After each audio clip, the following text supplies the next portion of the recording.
How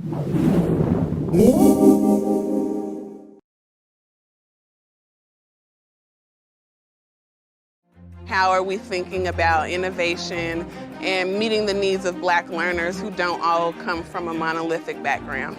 These ideas that are now going to be coming up are going to be ideas from frameworks from everything from the private equity world to the research world to the classroom. The first start is a conference like this today, but the relationships that we build will last longer, and that's where you actually see the meaningful work and the impact. In 50 years, if we look back at this particular moment, I would define this as the beginning.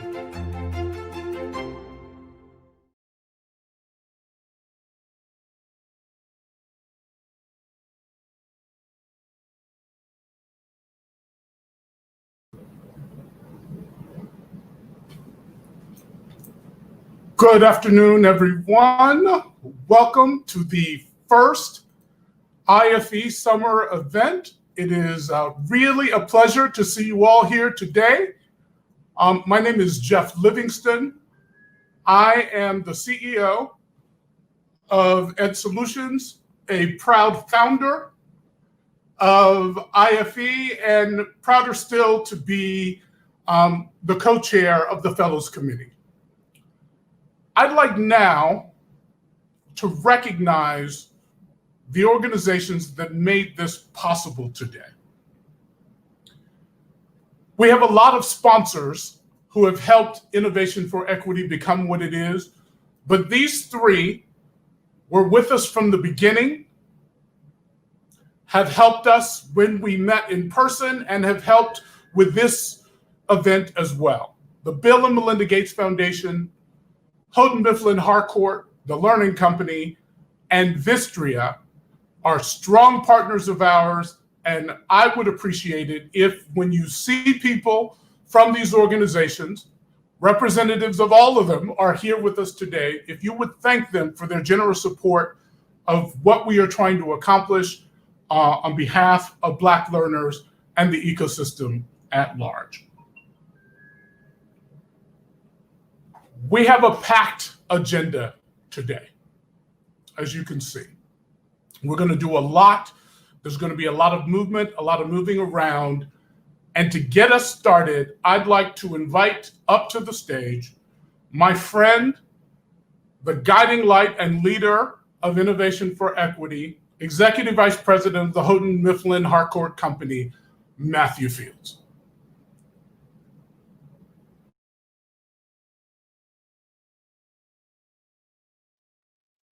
Really appreciate that introduction. Thank you to everyone who has joined us today. That is, yes, that's me, pre-COVID hair growth over there on the right. Special shout out to all of my HMH colleagues. I think we had close to 200 of you sign up for this event, and your support from the very beginning of IFE has been outstanding, and I really do appreciate it. Okay, so here's what I've been tasked with, and I will be speaking a lot faster than Jeff did because I have been asked to set context for this event and more broadly. My goal in setting context is to provide you a little bit of the background, the origin story of IFE, share a little bit about our mission and objectives, and encourage you to become engaged with IFE, both in terms of this event today, staying for the event, engaging with others throughout it, and also beyond that, we'll share a little bit about opportunities that you can have to be engaged with IFE. So that's my goal for today. Next slide. So Innovation for Equity. I don't think there are probably two more overused yet underactualized words these days in education than the words innovation and the word equity, particularly relevant in 2020. Lots of talk about issues of equity, lots of talk about issues of innovation. Next slide, please. Here's what we mean when we say Innovation for Equity.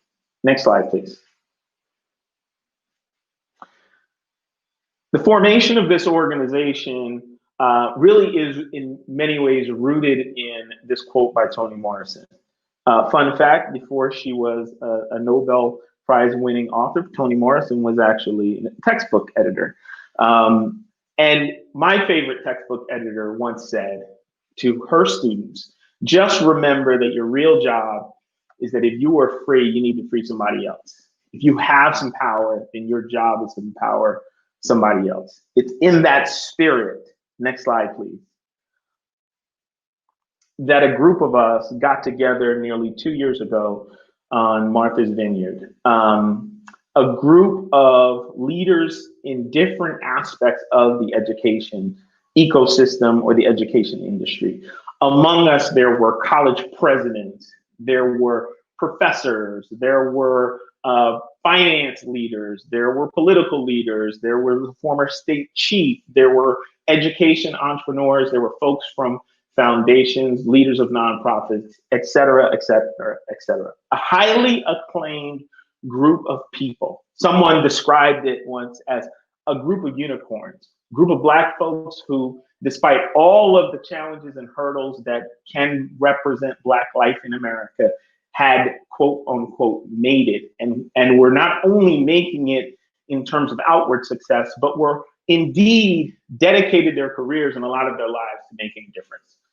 That group got together inspired by what Toni Morrison said and said, hey, can a group of unicorns become a team and accomplish something even greater? These were people who were already as busy can be, who decided that they wanted to get together and engage in a process of design thinking to co-create something together. There was no name, there was no structure, it was open. We began with stories of our own overcoming.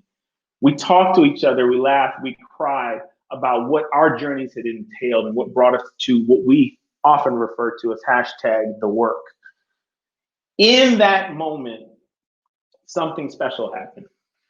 We created a set of initiatives and objectives that we wanted to pursue.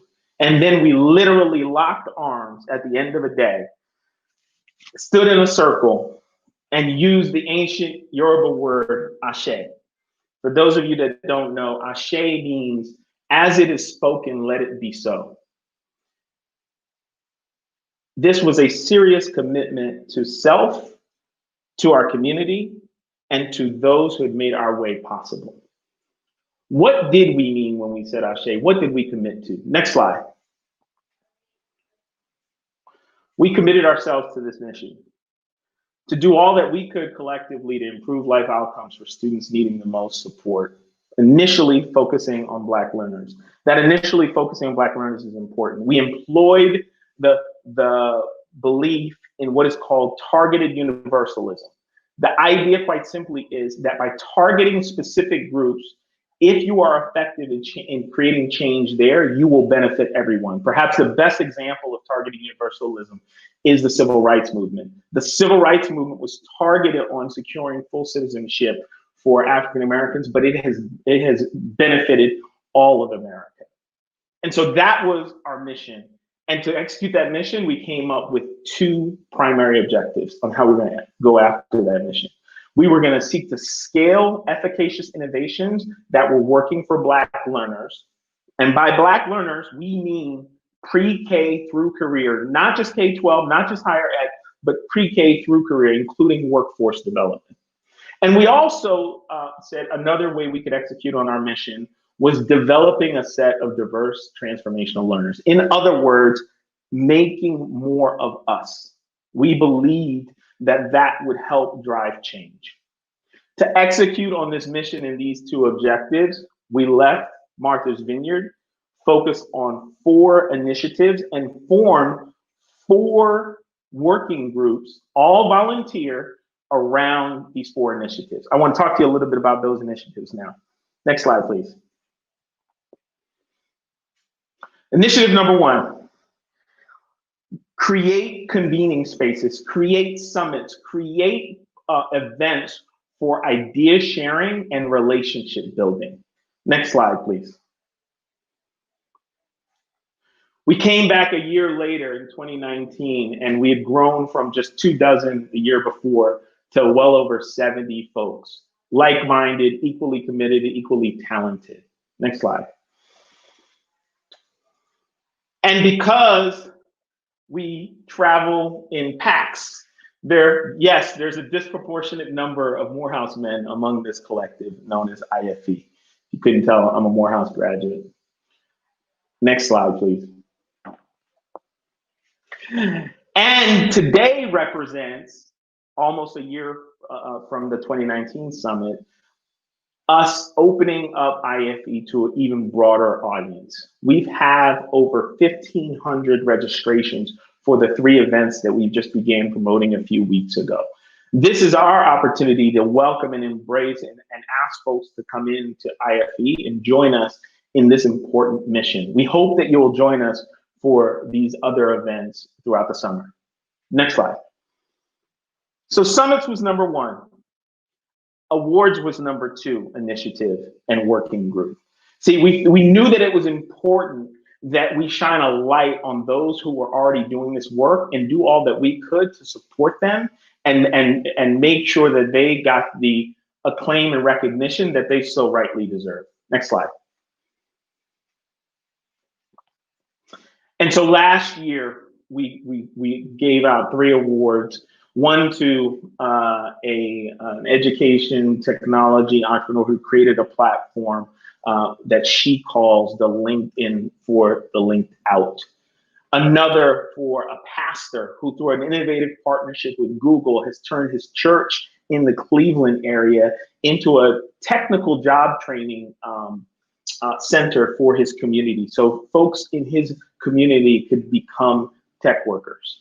And last but not least, our Trailblazer Award for the Commissioner of New Jersey, Lamont Repollet, who had a distinguished career leveraging innovation to turn around a district in Asbury Park, New Jersey, and then became the Commissioner of New Jersey. And he will be speaking to you later today, and I'm sure that he will point out that under his tenure, which ends today, New Jersey became the highest performing state in the nation, supplanting Massachusetts as number 1 in the country. So those were our recipients in 2019. Next slide, please. Now, this is an opportunity for all of you, as I mentioned, to be welcomed into the IFE family and community to help us select our nominees, select our award winners for 2020. So in the chat, in the IM right now is a link to a SurveyMonkey tool where you can nominate someone for one of our 3 awards. The link to the survey will share with you some of the details. Don't worry if you don't have it right now. We will be distributing this after the event in an email so you can get it then. But we want to invite you in to help us identify those folks that are leveraging innovation to make a difference for Black learners. Next slide. Initiative number 3. So number 1 was summits. Number 2 was the awards. Number 3 was research. We wanted to place a special focus on discovering, uncovering, and promoting what is moving the needle for Black learners. Next slide, please. This working group, spearheaded by 4 of our extraordinary founders, broke themselves into 2 teams and spent a year doing some innovative research, taking 2 different approaches to the question, what is driving outcomes and growth for Black students? In this case, they were focused on K-12. One group, led by Dr. Michael Connor and Josh Poe, CEO of Linkit, a data analytics firm, focused on the analysis of student progress in Dr. Connor's Middletown, Connecticut school district. See, Dr. Connor was engaging in a very bold and robust transformation of a district that had some challenges, and their findings were quite interesting. The other group, led by Dr. Julie Washington and Dr. Lydia Carlis, decided to take an ethnography approach and did a national survey of teachers all over the country from almost every state, hundreds and hundreds of teachers, and asked them a series of questions. Because if you know anything about education, you know all of this work comes home in a teacher's classroom. And what they learned from those teachers resonated and connected to the analysis that had been done in Dr. Connor's district. If you come to our July 15th event, we'll share more about this research, but I just want to quickly hit on some of what we learned. Number one, leadership matters. No surprise. Collaborative leadership that explicitly places an emphasis and explicitly raises expectations for Black students was essential. This came out in the analysis in Middletown, and it also came out in the survey results. Mindset matters. Teacher mindset, most specifically. If you follow the research of John Hattie, whose research is famous because he isolates the interventions that represent the largest gains in student achievement, his latest research speaks to the single greatest, most important factor is something he called collective teacher efficacy. In other words, teachers' belief that they as a group can make a difference for those kids. In this case, teachers as a group making a decision and understanding that they can make a difference for Black kids was important and essential. And lastly, one thing that's near and dear to my heart came out in the research, and that's that curriculum matters. Pedagogy matters. Having personalized, data-driven instruction coupled with culturally responsive curriculum came out in the research. And so we, again, will share more about this. The team is going to be presenting some of this research at upcoming conferences, but that was an important initiative and great work by this group. Next slide. And last but not least, our fourth initiative, the Fellows Program. In answering that objective of how do we help create more of us, we were very fortunate to secure support from the Bill and Melinda Gates Foundation to create a fellowship program in which we identified 10 highly skilled, high potential leaders already who we could turn to as an IFE community and help them soar. The goal with the IFE Fellows program is how do we help folks get to where we are and surpass us and do it faster, better, smarter, and have the support of a community behind them as they do it. You're going to meet the IFE Fellows in a moment. Next slide.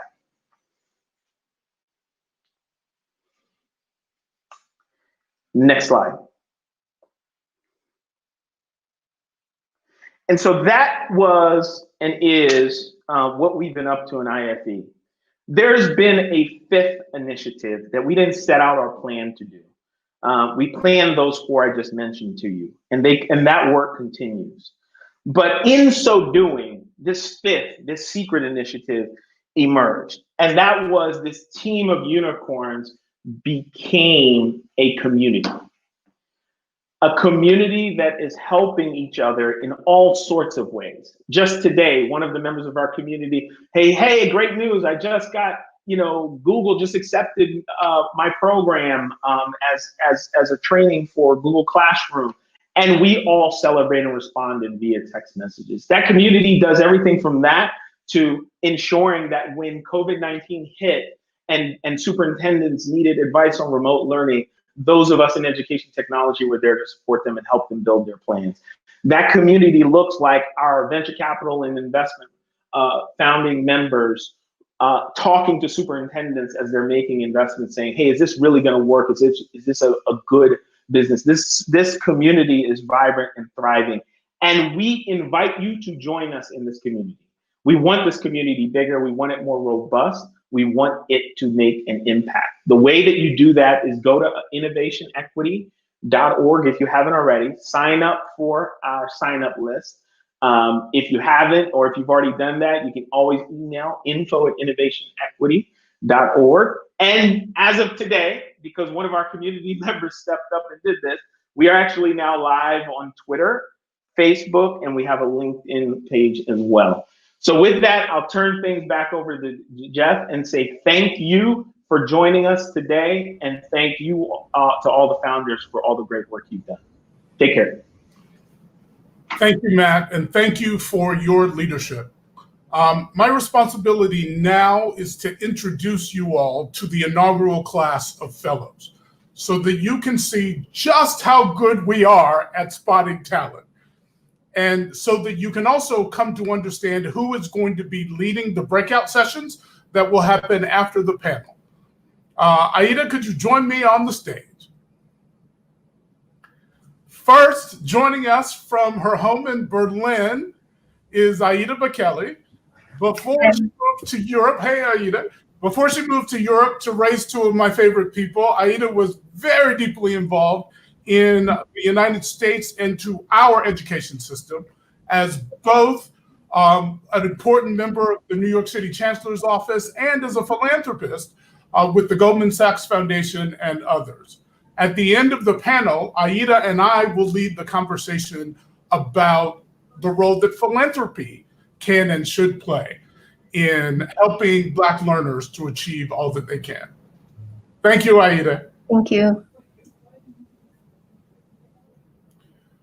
Next, I'll bring up Angela and Del. Hi, Angela. Hey, Jeff. Hi, everyone. Angela Romans works today to help organizations transform themselves to increase their impact as a partner at Achieve Mission. She brings to that work expertise that she developed over many years as an advisor to districts at the Annenberg Institute for School Reform at Brown University. And in addition to being an IFE Fellow, Angela is also an Annie E. Casey Foundation Fellow. Thank you, Angela. Thanks, Jeff. Del Ruff, in addition to being a fellow member of the Good Looking Black Men from South Carolina Club, Del Ruff has been a principal, a superintendent. He's directed the out-of-school time programs for the state of North Carolina focused on STEM. And today, he leads the education programs of the American Institute of Architects. Angela and Del are going to lead the policy and advocacy discussion after the panel is done. It's great to see you both. Thank you so much. I'm looking forward to your breakout session. Thanks, Jeff. Great, thanks.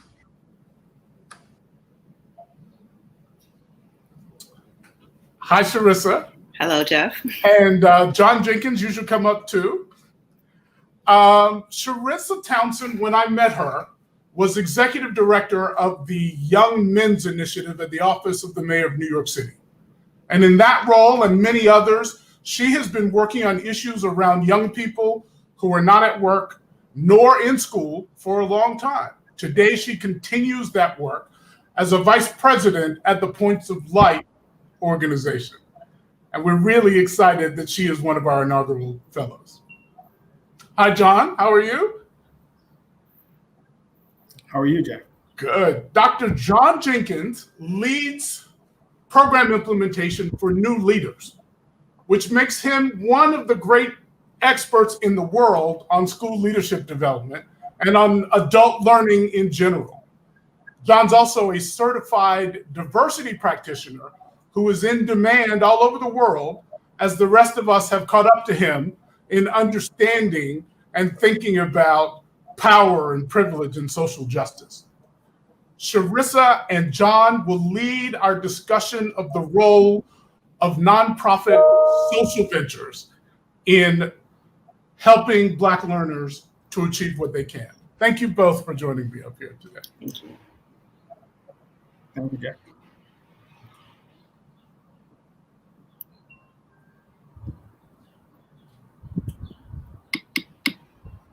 So the next group of people who are going to come up are the three amazing people who are fellows of IFE who focus their impact on for-profit entrepreneurism. These three entrepreneurs are amazing people. I'll introduce Nelsita first. Nelsita Rodriguez is founder and CEO of Innovation Scholars, which is a key partner, in particular to the Chicago Public Schools, in helping to address the needs of students by helping students and teachers with evidence-based instruction. Nelsita, it's really good to see you. Nice to see you, Jeff. Chris Motley, hello, joining us from Denver.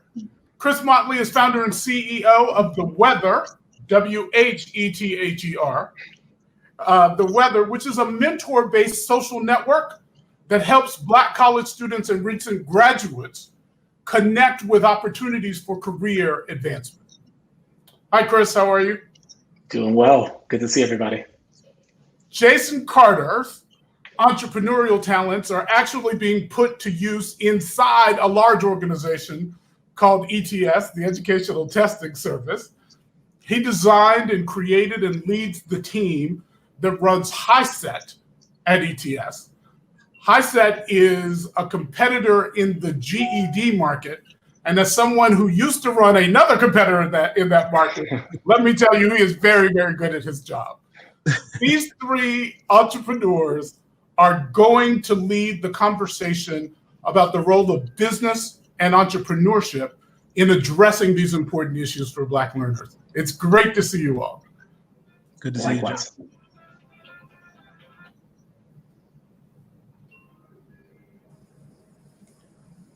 Now we have come to the education system leaders who are among our IFE Fellows. I'll start here with Dr. Nardos King. Nardos has been an executive director for secondary schools and an assistant superintendent for high schools in Baltimore County, and is now a regional superintendent in Region 3 in the Fairfax County, Virginia public schools.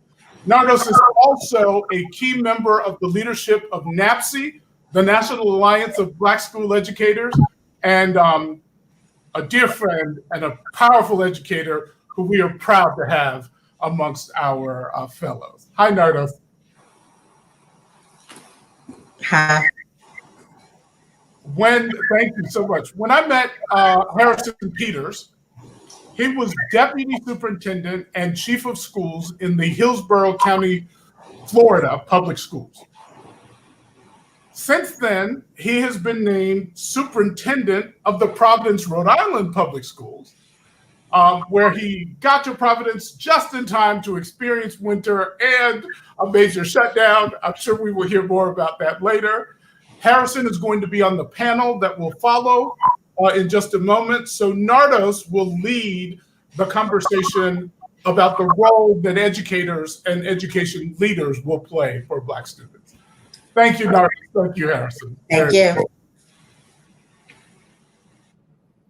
So I made reference to a panel, and a great panel it is. It is my pleasure now to invite to the stage my co-chair for the Fellows Working Group, Margo Wright, who will introduce and moderate the panel. Hi, Margo. That intro. My name is Margo Wright. I'm CEO of Yenko, and it is a pleasure to moderate this panel today. And so we had a conversation with all of our fellows once we decided to do this virtual summit, and our focus was on what do we want to talk to people about and who do we want to talk to. And the four names that came up, we are so glad that we were able to get them to chat with us today.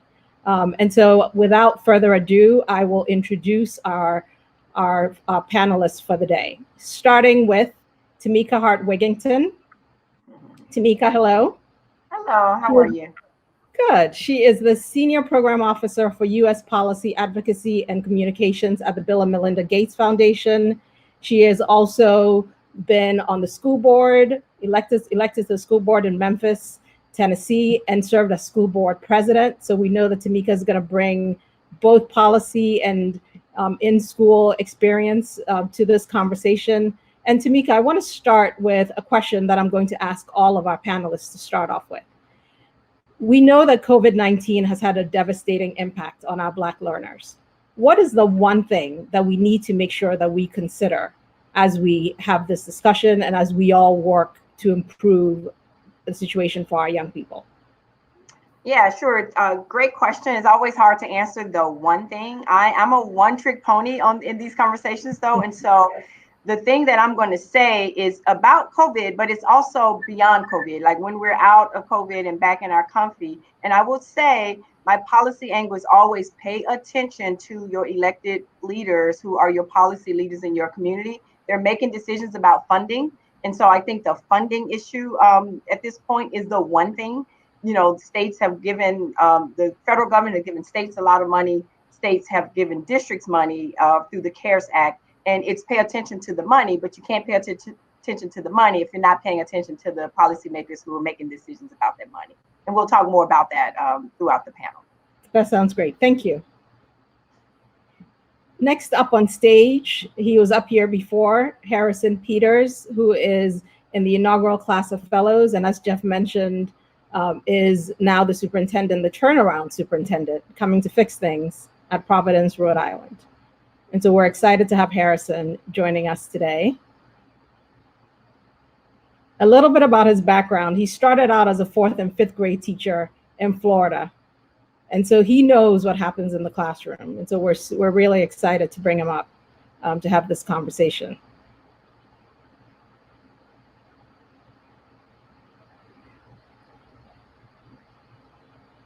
All right, so it looks like Harrison may be having some technical difficulties. And so while we get Harrison back on stage, let's bring up Dr. Bladine Barthelos.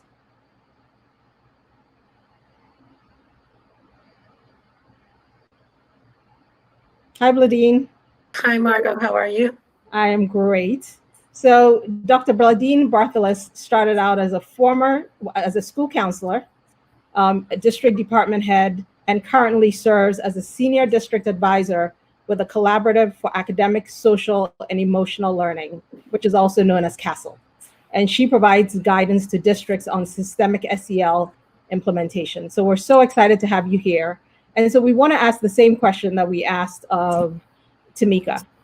As we consider what needs to be done for Black learners, what is the one thing that we need to make sure we take into consideration?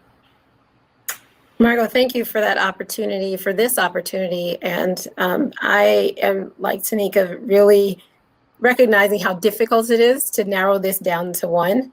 Right. I'm going to say that becoming intentional about creating learning spaces or conditions for learning that cultivate and prioritize identity, belonging, and agency. The last thing we want to do when our Black learners return or when we reopen schools, however that looks, is give them the same of what wasn't working or to shove down more of the same that wasn't working. So when we talk about identity, we really are talking about making learning, taking the priority and making it an investment of learning about them, from them, and with them, and really elevating who they are, their cultures, their races, their values as assets and not deficits that they need fixed from us. The other piece is really looking at belonging and how are we creating the community that they need, where their identities are affirmed, where their unique perspectives and needs are actually addressed. We completely liberated another group of learners that absolutely love this distance learning space. So to get at your question, we've thought about why should we go back to the old way of work? Is there a world where we can co-create, as Blondine said, this world, this space, to where we are giving all students, most importantly, Black students, the spaces that they need to be successful? Because we know throughout this crisis, it has exacerbated everything that you've talked about in the question: housing, healthcare, wage. All of those things impact disproportionately communities of color. So I would say, no question, Matthew talked about the effect size of teacher efficacy. And my answer would definitely be, we need to get the best teachers in front of our students of color that we can. There is nothing that replaces the magic that our teachers bring. So boots on the ground is how do we, and I'm afraid to use this word now, how do we innovate and recreate the space? So we've talked about how can technology further accentuate that? Can we build a group of super teachers or master teachers that we can put students in front of? Perhaps there are teachers who teach 60 students at one time in this virtual space, and we break them out and do very intensive work. But at the end of the day, all the research supports, all the practice supports getting students in front of great teachers. So our goal is going to see if we can accentuate that through an environment of care and inclusiveness and all of those things that Blondine talked about, because the reality is it is a crisis and many of our families are in trauma. So we've got to seek to build structures to support that while we're trying to deliver high quality learning. I love it. Thank you so much. Next up, we're going to bring up Dr. Lamont Repollet. How are you doing, Lamont? I'm doing well, Margo. Thank you very much. I think that we really need to put emphasis on social and emotional well-being of our students. We can talk policy, we can talk practice and performance, but if you don't have the mindset to be able to receive that information, that's the challenge. So you look at COVID-19, what it's done is taking a brick and mortar environment where our students felt safe and could have been a safe haven for them. Social isolation, food insecurities, lack of wraparound services, lack of positive mentors and different relationships. I think so when we look at post-COVID-19 education, especially for the Black and brown learners, we need to really have an emphasis on getting their mind right, making sure that they're able to receive the information and the social and emotional well-being, trying to reorient them back into that environment. I think those are some of the challenges. I look forward to my colleagues to hear about some of the things that they're doing to ensure that we can reduce that social isolation and be able to provide food securities for our students and stuff like that. So that's exactly what I think when we look to begin, we need to look at social and emotional learning as the first thing that we do. That's great. All right, so we're going to get started, and just the responses we got so far, if I had finished this panel, I think we would be great. So Lamont, I'm going to start with you on the next question, and this question will also be to all of our panelists. So we know that COVID-19 has laid bare all of these inequities in our community. And so issues around equitable education, around health, around transportation, around policing even. So you're moving from New Jersey, where you've been the Commissioner of Education, to Keene University in your new role there. So you have this broad vantage point. I would love to hear from you. What are the opportunities for us to flip the script from a deficit mindset to one that is focused on increasing equity and building on the strengths of our young Black learners? So begin by saying that, it's nice to have equity in the forefront, when you're looking at this new digital world of remote learning. However, we must not forget that we had inequities in our traditional brick and mortar schools for decades. Matter of fact, since the beginning of time of Horace Mann. I think we need to understand now, because of COVID-19, it's almost like you looking at watching a video of George Floyd dying, being murdered by a police officer. It's now in your face, right? It's a glaring spotlight that we have students that are hungry, students that may not have those services they had in the past. So now we're saying, oh, we must do something about it. But as you start to look from my vantage point, from Commissioner of Education, we need to look at our policies.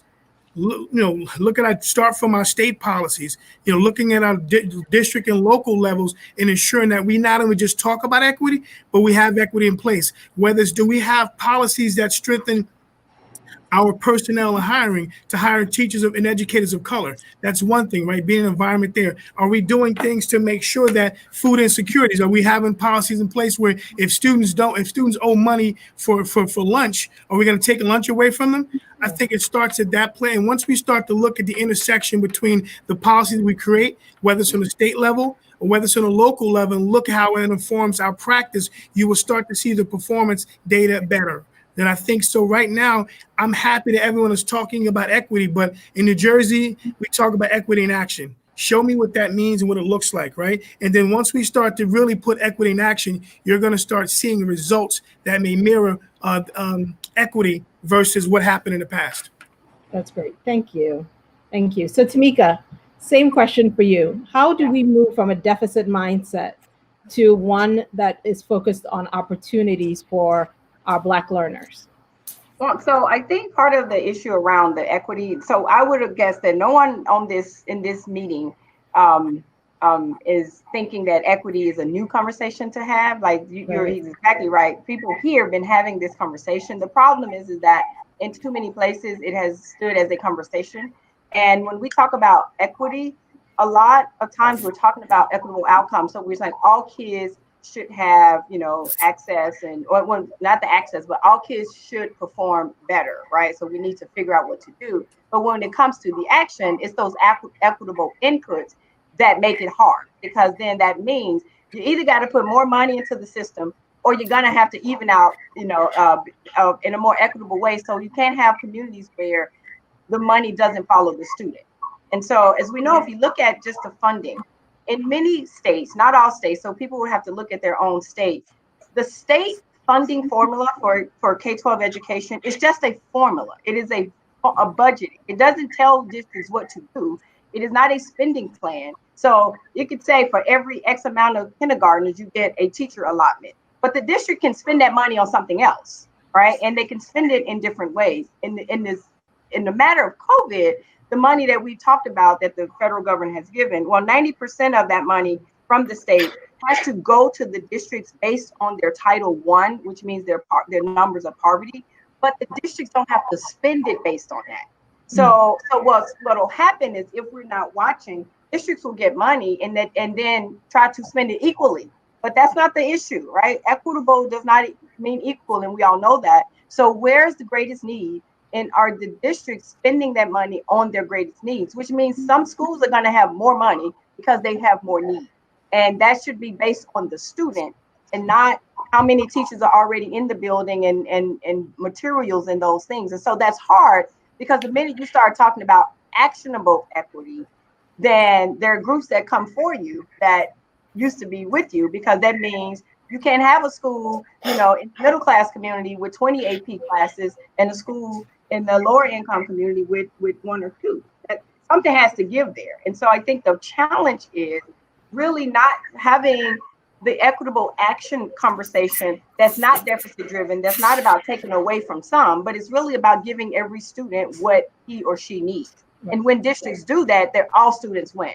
And but that's easier said than done. But I think we need a bigger choir to be talking about the equitable inputs, and not just we constantly striving for these equitable outcomes, but we're doing nothing about the inputs to ensure that we get these outcomes that have so far, been hidden from us for all these times. Thank you so much. So Bladine, SEL is one of the things that comes up a lot. So I'd like you to answer the same question. How do we flip from a deficit mindset to more of a looking for opportunities to develop, to help our students? And just if you could talk about it from an SEL perspective, that'd be great. Absolutely. Oftentimes when we talk about equity, just in the educational systems that I have been in, equity has been an office, or equity has been an agenda item, or equity is a group of folks who are interested in making sure Black learners learn. And, oh, those people over there, they're the experts on equity. That's where the conversation of equity starts and ends. And I think the only way you can flip from a deficit mindset is for the adults in the organization to internalize the need for their role to shift so that equity can become a reality. When we are talking about equity in the classroom and moving away from this deficit mindset that we have had for quite some time about Black learners, we need to actually take a step back and think about what is the adult social emotional learning that needs to happen so that our biases are challenged, so that we're aware of them, we're aware of our identity and how that shifts power in the classroom. We're aware of the beliefs that we bring into the classroom that limit our expectations of students and thus limits the way that we teach to our students. All of these pieces impact what happens with our students. So I think the biggest piece that we can do is to really prioritize the learning of the adult on themselves as individuals, what they bring into that learning space, what they bring into meetings where they're making decisions about policies that impact funding, that impact discipline, that impact resources, that impact remediation and how we do teaching. If we are not looking at ourselves, if we're not looking at how we think about our students and their families and their caregivers, then we are missing the big mark that we need to actually shift adult mindset so that student mindset can be where it needs to be so they can learn effectively. So it almost has to begin with the work that we begin with adults. I think self, and then there's the system, and then there's society. All of those pieces are impacted by the individuals themselves. So if they're doing the work internally and focused on doing the grunt work, the rigor that we always want our students to do, but as adults, we are not always engaged in that work. If they're willing to do that, we stand a chance of really shifting opportunities for Black learners. Thank you.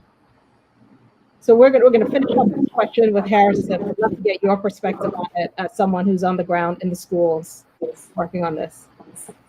Yeah, I feel that Tamika and Blondine, that's a drop the mic moment because everything that they said absolutely makes sense. And when I put it in the context of the city of Providence, we're a school district of north of 25,000 students, 90% of whom are students of color, 80% come from economically disadvantaged students, yet 80% of the teachers are white.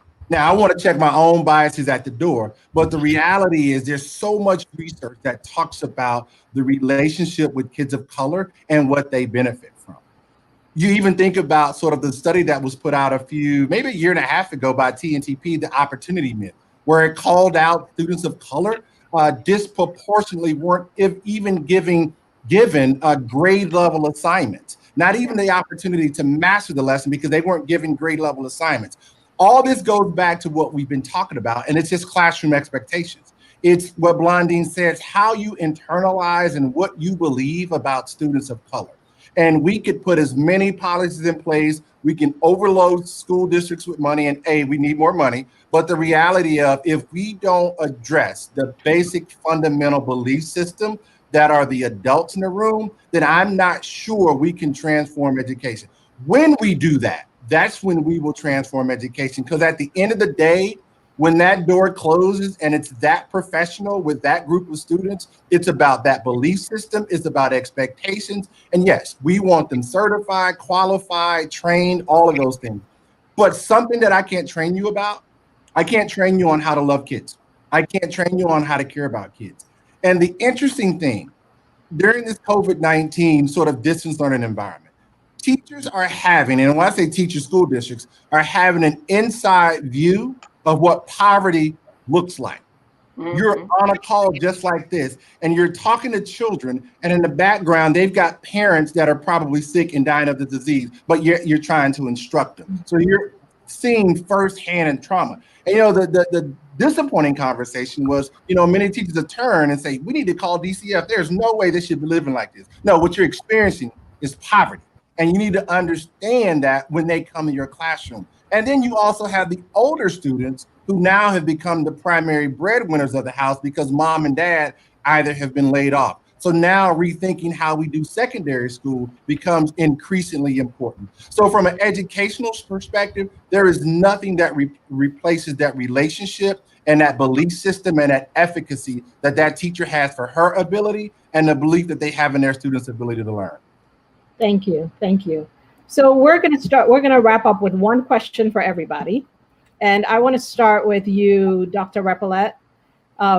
We've talked about a variety of things. I have loved this conversation. You brought it to us saying that we need to have actionable equity. And so I want you to just talk a little bit about the last thing that you want to leave this audience with that we need to remember. Margo, this is our time. This is our moment. With the world and society the way it is right now, looking at systemic racism, just the whole murder of George Floyd on camera, television, it has brought to light with things that we as Blacks have known for years, right? The injustice that we face every day, especially Black male, and now you see more about Black females.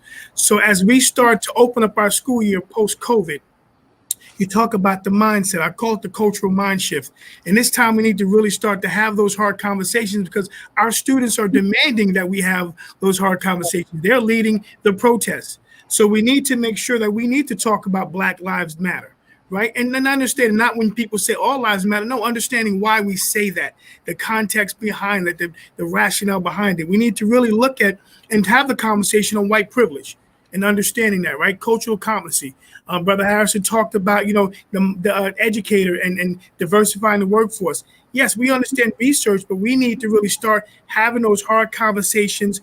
And this is the time, this is our moment. So I hope that we open up our school year, whether it's remote, whether it's in-person, mixed, whatever it is. We need to immediately start talking about these cultural issues that are happening right now, because if not, if you're in a school district where you have 80% of your staff is white and 80-90% of your staff is of color, there is a disconnect.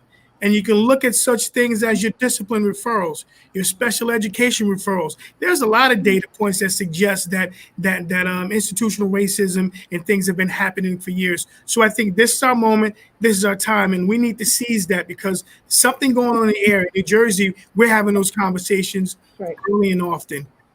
That's great. Thank you so much. And thank you so much for being on the panel on your very last day in your role. I know it's a busy, busy day, and you fit us into your schedule. So we really appreciate it. Thank you. Thank you. So I am going to go back to Harrison and ask you the same question. We've touched on some really hard-hitting topics today. What should we leave this conversation with?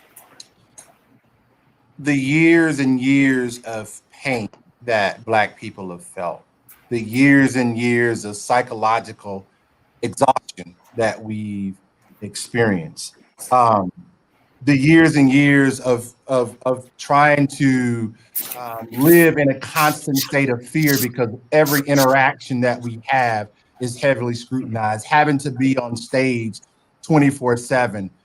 It's coming to a precipice, an inflection point to where I believe all of that pain, all of that fear, everything that we've experienced for years is slowly transitioning to a stronger level of hope. I'm very hopeful that we are in this storm and we're going to come out of this storm a much, much better people. Having the right conversations, like Lamont said, we're fighting the right battle. But we have energized. Unfortunately, we had to have a lynching to bring this out. But we have re-energized and invigorated a whole community of people that have either been tone deaf or just sick and tired like we are. There's something different about this movement. When you look across the pond at other countries and you have people that you would seemingly think have nothing in common with us, they're standing in solidarity with us. So this is reinvigorating for me. It's energizing for me. But I tell you what, my fists are balled up a little tighter, but my hand of also brotherhood is also extended.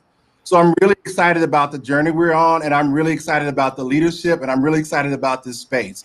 So I'm hopeful that we're definitely headed for much better times for people of color.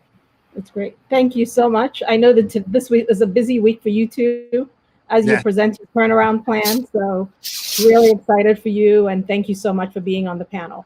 Thank you for having me.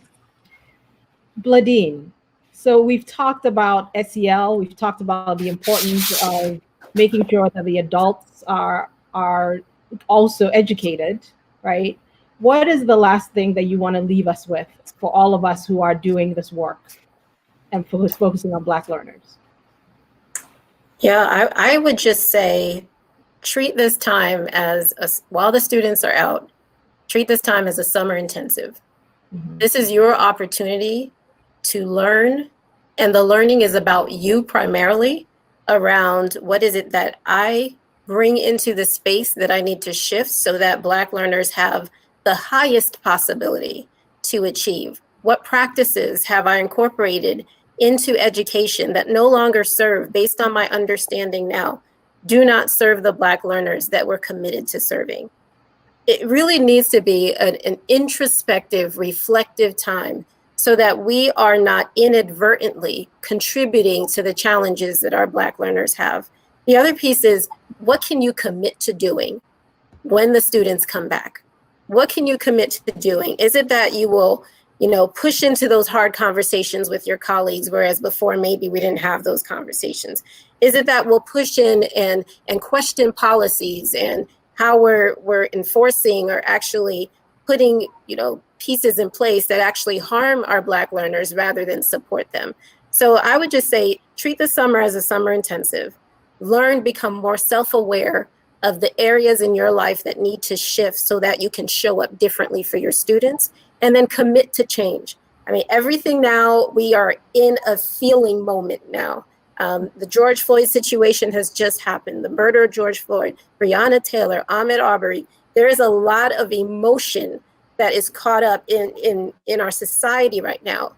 But I hate to say it, but emotion eventually dies down, and then the news moves to something else. So what I would say is, in the emotion, commit to commit to something, a next step that you are engaged and committed to doing once the school year starts. And not only commit, tell a few people so they can hold you accountable once the emotion dies down. So those would be my pieces. Do your summer intensive learning on yourself, and then commit to the action that you will take that will really benefit your Black learners once school returns. Thank you so much. And thank you for being on the panel. Thank you for having me. And so we're going to end where we started with Tamika Hart-Wigginton. Tamika, would love to hear from you from a policy perspective. How do we leverage this opportunity and advocacy for our Black learners? If you can give us some parting words, that would be great. Yeah, and so it just piggybacks perfectly. I too hope that this is more than a moment. I do hope that, we are seeing a lot of outgrowth, and I hope that it lasts. But the only way that in communities things last is if it's grounded in policy, right? And I mean that formally, and also as a, just as a way of practice, right? As a way of acting. And so when you think about whatever role, and I look at these breakouts, there's educators and business and nonprofit leaders, philanthropists, and even policy and advocacy in your communities, though. One thing that's always changes, right? The leadership changes, but leadership matters, as Matthew started us off. The only way the leadership change does not negatively impact community is if those things that the community wants is grounded in policy. This is how we operate. So we're not doing this as a project. We're not doing these things, so I agree. Social emotional learning from a systemic view, that's great. So if you have a leader that comes in, wants to do that, but then that leader goes and then that's scrapped away. That needs to be sustainable and it needs to be scaled. And the way to do that is having a policy and advocacy focus. And I like to talk a lot more about advocacy than policy, because advocacy means when you show up, the leadership that matters know that you matter and they know that you're watching, and then their actions are dependent on that. So by policy, you want to make sure that it is grounded in community, right? That it is feedback and input and constant improvement based on data that they're presenting, and that the community owns it. So it doesn't matter who the school board is or who the superintendent is, the community owns this and they're determining this direction they're going to go.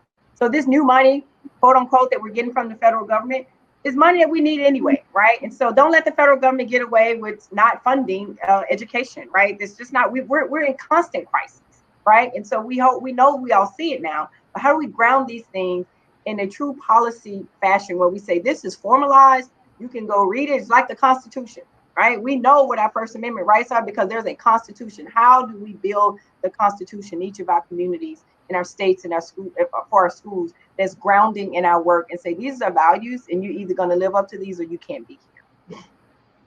Tamika, thank you so much for being on this panel. I want to thank all four of our panelists, Tamika Hart-Wigginton, Dr. Lamont Rapollet, Harrison Peters, and Dr. Bladine Barthelis for participating. I learned a lot. I'm going to go back and watch this video and take lots and lots of notes. Really appreciate all of you being here. And now Jeff Livingston, my co-partner in crime, is going to come up and lead you ably in what comes next. Margo, thank you for a great panel, and thank you to the panelists too.